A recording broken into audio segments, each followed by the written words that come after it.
DW Kiswahili, ambapo uchaguzi mkuu nchini Tanzania uliofanyika Oktoba 29 mwaka huu uligubikwa na maandamano makubwa ya vijana, ambapo mbali na yaliyotajwa mitandaoni na haya niliyoyasema hapa mwanzoni, unafikiri malalamiko yenu nyinyi kama vijana yaliwekwa wazi, au kwa uchache tueleze mlikuwa mkidai nini? Kikubwa tulikuwa tunadai uhuru wa kuzungumza, maana hatuna uhuru wa kuzungumza. Mkikosoa serikali kidogo, watu wanapotezwa, wanatekwa. Pia tulikuwa tunataka tume uhuru ya uchaguzi. Tulikuwa tunataka ni tume uhuru ya uchaguzi, kuna mabadiliko katika katiba, tupate katiba mpya. Ndio, na unafikiri njia ile mlioitumia ya kuingia barabarani na uharibifu ukashuhudiwa ilikuwa ni njia sahihi? Mwanzo watu walikuwa wanaandamana tu vizuri kudai hivyo vitu, lakini baadaye polisi walianza kuwamiminia risasi wananchi, vijana wa Gen Z.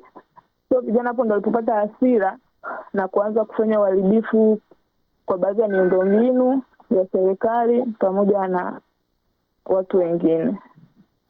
Ndio, nikielekea kwako Bwana James, katika hotuba ya rais jana wakati anaapishwa, alilaani kwanza vitendo hivyo akivitaja kwamba ni uhalifu na ambavyo si vya kizalendo. Nyinyi kama vijana mmepokeaje kauli hii?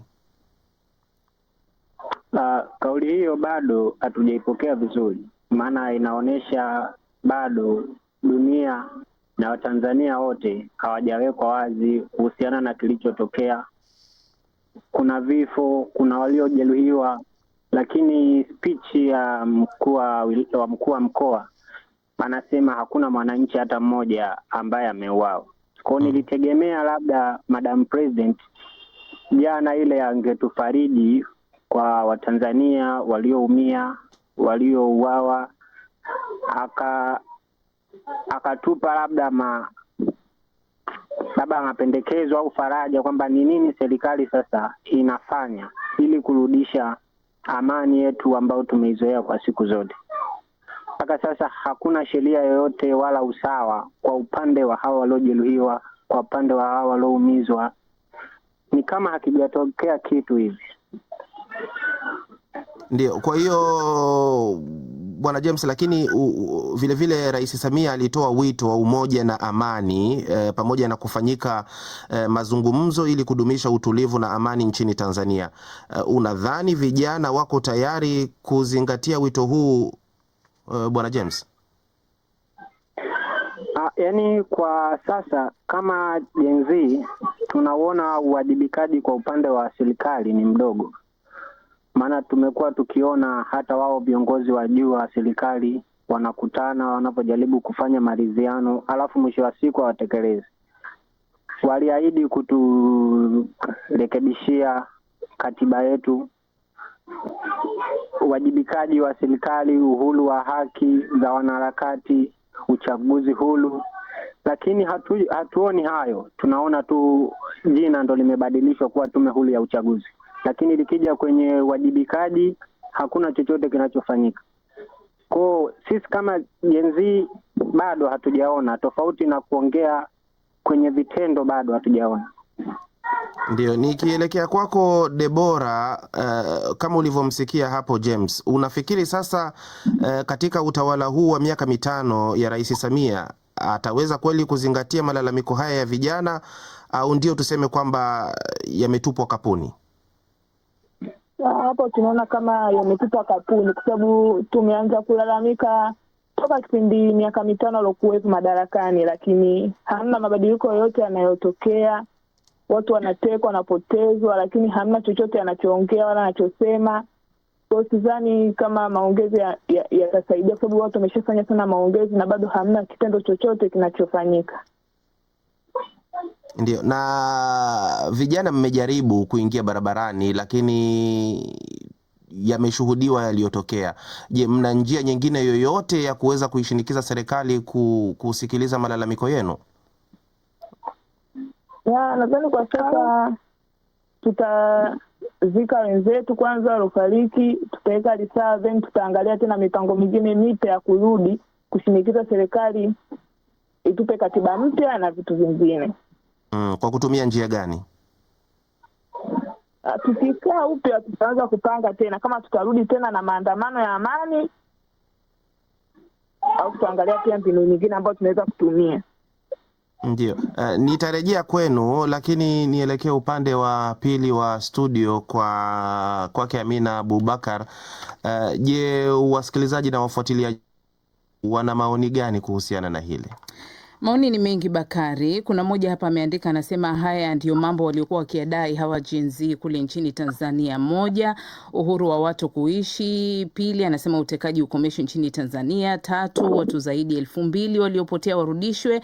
4, wafungwa wa kisiasa waachiwe. Utoroshaji wa rasilimali zetu kwenda Uarabuni ukome. Hiyo ni 5. 6, anasema rushwa ikome, hasa familia za wachache kujilimbikizia mali. 7, uhuru wa maoni. 8, katiba. 9, haki. Anasema lakini haya yote bado ni changamoto.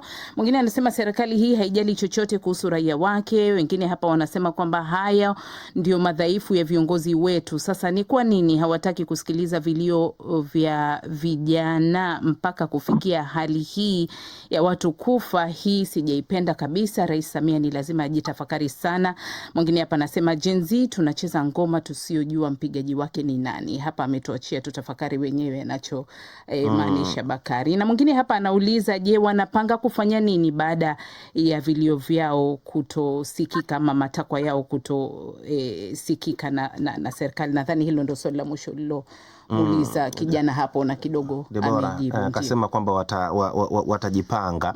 Lakini nikirejelea kwako James, kufikia sasa hamjasema ikiwa kuna chama chochote kile ambacho nyinyi mnakiunga mkono, lakini mnaonyesha upinzani wenu kwa waliopo madarakani. Tuseme mazungumzo ya kusaka maridhiano yakianza, nyinyi mtakuwa mnawakilishwa na nani?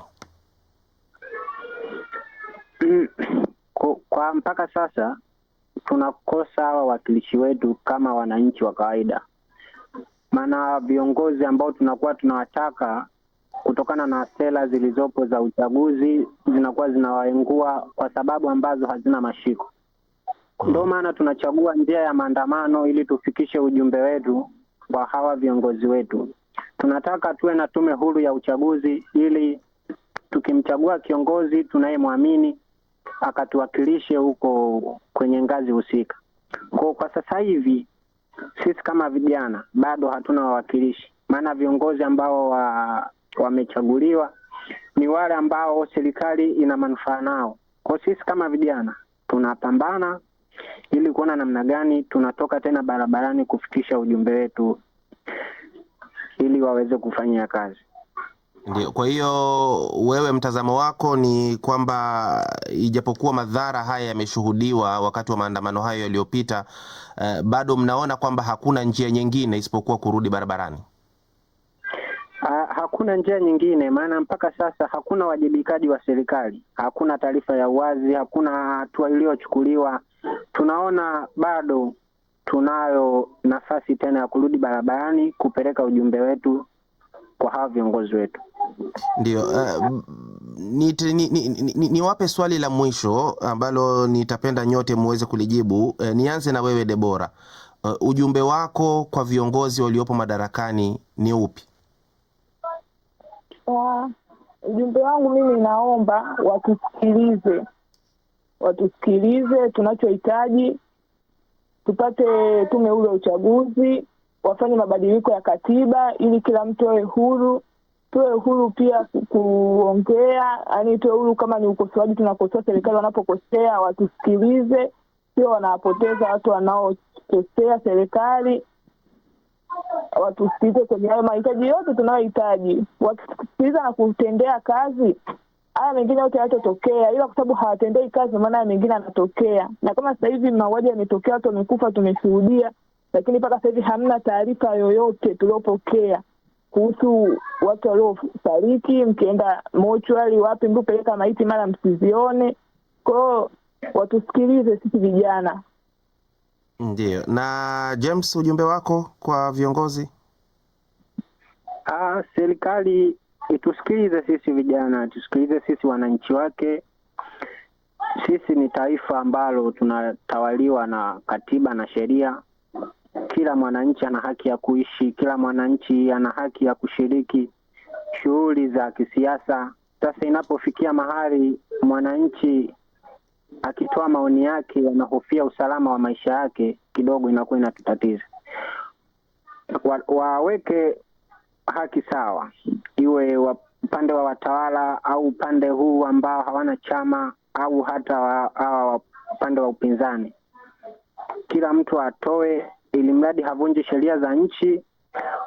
Tuishi kwa kutawaliwa na sheria na katiba ya nchi yetu.